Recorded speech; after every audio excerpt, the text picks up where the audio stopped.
Welcome to Unapologetically Child-Free, where you get to find that child-free community that you never really knew existed and now you can't live without. I'm Maggie Dickens. I'm a licensed therapist, but most importantly, I'm your child-free hype woman. And today we are talking about what happens when our friends become parents and we start putting in all of that extra effort. We're on the couch today.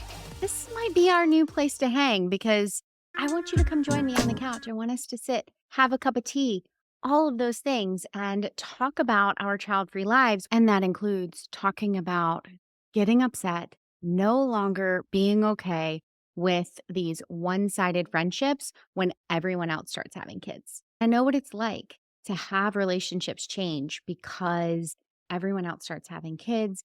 And my friends are starting to live in that world of mommyhood. I'm kind of standing out in the yard going, "Hi, I'm still here. I still care about you." Many of those relationships either ended or are dramatically reduced in the amount of time and connection that we have. And that is not for lack of trying on my part.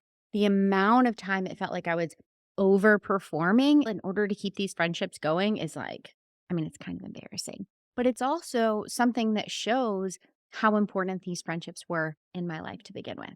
As I'm starting to think about it, I can feel both the sadness and the frustration kind of like wash over me because of the blame that I put on myself for the changes in these friendships when they were inevitable.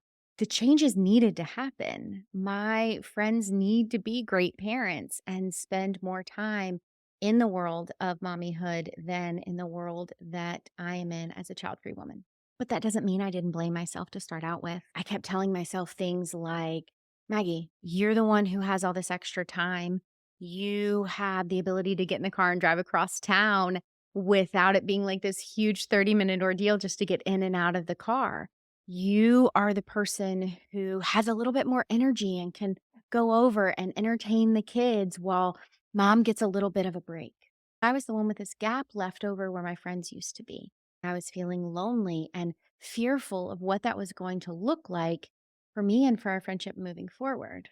And in the case of being child free in a parent's world, the changes in these friendships are not our choice. They are circumstantial. And we can all start to feel those gaps and those fractures begin because of this. We push down our sadness and we push down our resentment and we push down even our own expectations of what a friendship needs to be for our own joy and say, "Suck it up.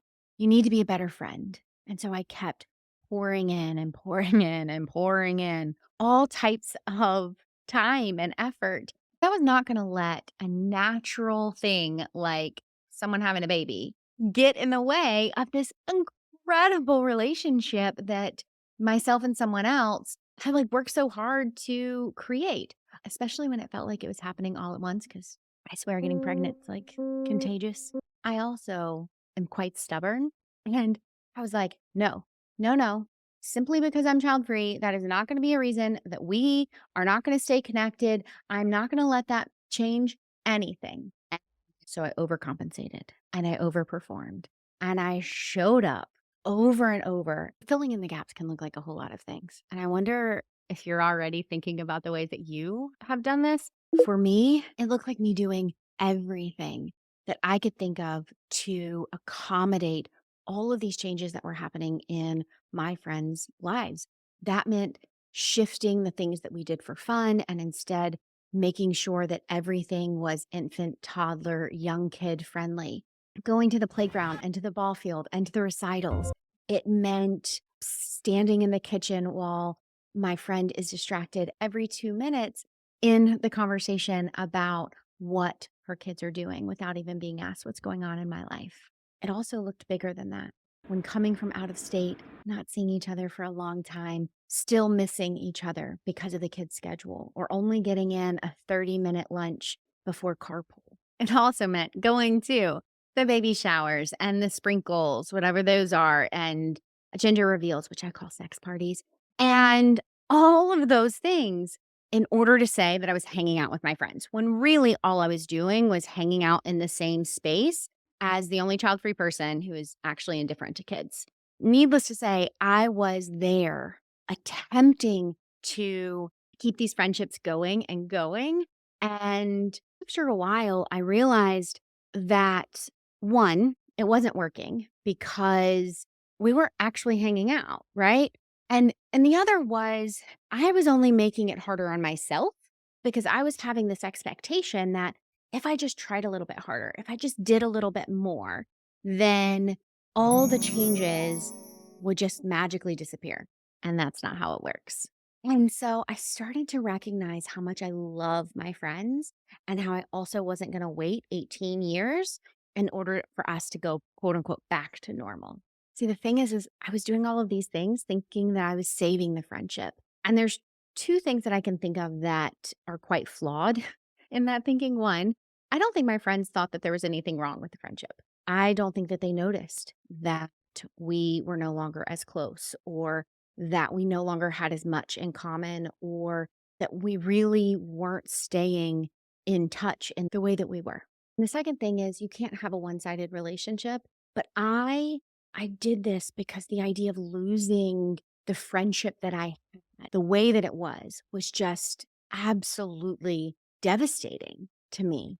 It was devastating because I cherished all of these women who went on to have children. And I didn't realize at that point that I was still hurting by accommodating all of the gaps in the relationship and putting in all of this work and hoping for things to return to the way that they were.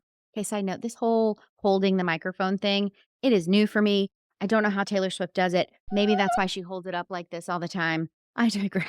So as I was mentioning, right, I'm putting in all of this effort. I'm not wanting this relationship to end. I'm being stubborn. I'm going to say, I'm going to overcome all of these obstacles. And that meant that I was just missing what was really going on. That some friendships simply fizzle. They're seasonal. They come and they go. They ebb and flow. And sometimes those relationships change when we're not ready for them to change, but we don't get to rule the world, unfortunately. So these changes are not our choice. And it really just demonstrates that we are in these two different places. That's okay. We want our friends to be happy. We want our friends to find the life that brings them the most joy. Well, hello. Thanks for joining us. I hope you're not allergic to dogs. You want to hang out with our friends too? Okay, so we've been talking about this overperforming and we're wanting things to go back to the way that they were, or we're wanting just to hold on to some semblance of that relationship that we had before, and it's just not happening. And we can feel this like shame that society and even maybe our mom friends are putting on us of saying, if you are having a hard time with the way that the friendship is going, then you've got to be the problem because you're the one who is child free. You're the one who isn't like us, which is annoying. And this is where the resentment starts to build. And we start even asking ourselves, what is the point in even putting in all of this effort in the first place if I'm still feeling disheartened and lonely and exhausted? And so, most of us in the child free community, we simply just wait. We continue to overperform and we continue to overinvest and put in more than we're getting out, fingers crossed, hoping that we get our friend back, that we get our connection and that relationship back. We can stop feeling lonely. And on some level, we know we're lying to ourselves, and I'm going to get to that in a bit. But for now, we know that the friendship that we had as we knew it no longer exists. And we're simply just fighting to keep it that way. And it's a place where we feel lonely and left out and hurt and confused. And so then sometimes we just pull away and stop overperforming and stop showing up. And at that point, we do look like the jerks and the mom hating, kid hating, child free stereotype, which is infuriating. And we just end up lonely. This is why it's so important for us to have our own child free community. Now, I made a video last week and I'll link it in the description below. You can go and watch and hear all the ways that you can build your own child free community because it's so important. Not only because we all know how much it sucks to lose friendships to parenthood, but we also know how much effort we have put in to all of these friendships and how we're not doing that anymore. We're not going to be in these one-sided relationships where we're just hoping that maybe they'll work out. But we also understand that there is a certain amount of effort that has to go into friendships to keep them going. And so this mutual understanding is really beneficial when building your child-free community. Now, I realize that this conversation has not been the most uplifting, like, hey, we're child-free, and here's all these wonderful things that we get to experience in our lives as a child-free person. No, this is not one of those times. But I do think that in these chats you and I are going to have each week, we've got to get real and say some aspects of us being in that smaller group of people who choose not to have kids, that there are some things that aren't that great. And the child-free community is a perfect place to talk about it. Talking about it amongst ourselves helps to normalize our feelings and helps us to have that greater connection with one another. And on top of that, because we feel judged so much by society at large, and sometimes can even begin gaslighting ourselves. Remember how I said I was going to come back to that thing where we lie to ourselves and pretend that we're not? Yeah, we've come back around to that. When we're lying and manipulating ourselves into believing that our feelings aren't real, aren't valid, are misplaced, we're not doing that anymore. No. Instead, we're living unapologetically. We will love and support our parent friends. We're also saying that we are going to love and support ourselves in a way that opens ourselves up for this child-free community. And that means that we have to start letting go of these external and now internalized pressures to simply make these friendships work no matter what, to conform to be the people that society and our parent friends need us to be at the detriment of ourselves. I mean, of course, duh, I'm here for you. But what I won't do is substitute a genuine connection-based discussion with my friends for one where I simply was able to say that I hung out with my friend this week, but it really didn't feel like it. Because at the end of the day, it's important to remember that we are all equally important in this world. And it's okay to reject friendships and relationships that don't work for us. How many channels are on YouTube that are talking about how to set boundaries in your romantic relationships, how to not accept less than what you deserve in romantic relationships? The same is true in our platonic ones. When we're feeling misunderstood and taken advantage of, generally unfulfilled, we get to say, no, thank you. We are also allowed to, and frankly, just need to permit ourselves to allowing space for us and the person that we're in a relationship with to grow and evolve.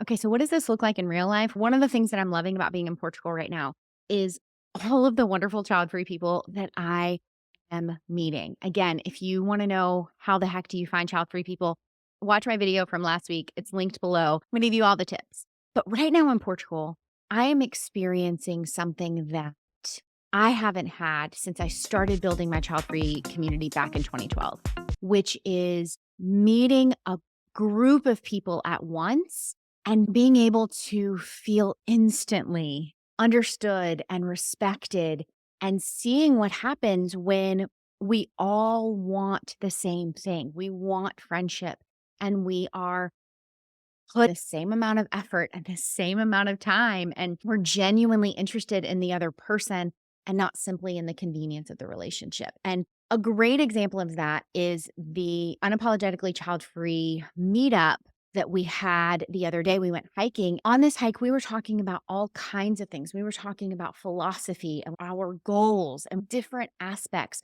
of our interests, about books and food, because we all know that's how you get to know someone. That's how you build a relationship with someone, is actually getting to know them and liking them and having respect for one another. Even though I am the host of this meetup group, I'm not the only one who's making plans. I'm not getting bailed on all the time. We're doing new things around the city. We're experiencing life together, which is pretty dang cool. And yes, this is not expat specific. This is not Portugal specific. But man, is it so refreshing.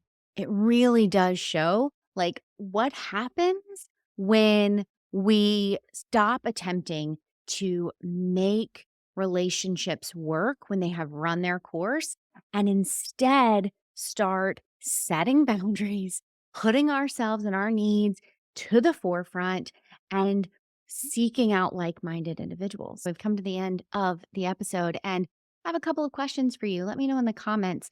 How do we feel about having couch chats? I think I might start bouncing around my house and finding better places. But when I think about talking with you each week, I think about opening my door and inviting you into my home and us having a child free chat. And so I hope you liked this as much as I did. My back, not so much though, but that's because I'm over 30. And then the second is I'd really like to hear from you about your own experience in this overperforming space and what it has really looked like for you. Because it's not always fun when we take a true look, like a deep down look at our friendships, but it can be so beneficial to our own mental health and our own fulfillment when we admit to ourselves, hey, something's not working.